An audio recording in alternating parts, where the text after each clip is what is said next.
Okay, hello everyone.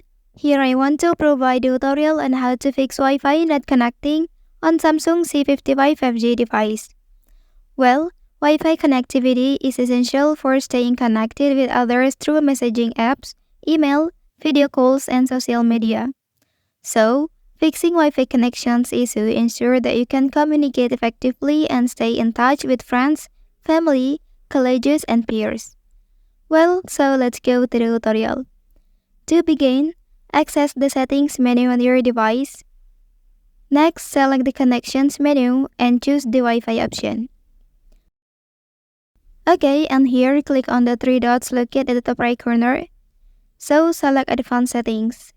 And from the advanced settings, you can choose manage network to view a list of connected networks on your device. So you can delete all connected network from this menu and reconnect them if needed.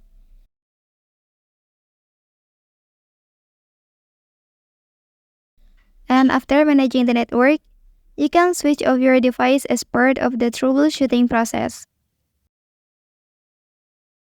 To further address connectivity issues, navigate to the Settings menu and select General Management.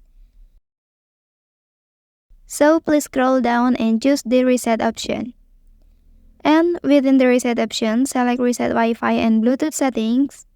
A confirmation message will appear stating that this action will reset all Wi-Fi and Bluetooth settings, and it cannot be undone. So press the option to proceed with the reset to approve the reset of the Wi-Fi and Bluetooth settings. Well, that's the tutorial on how to fix Wi-Fi not connecting on Samsung C55 5G device. If you are helped by this video, don't forget to like and subscribe to get other information from this channel. Thank you.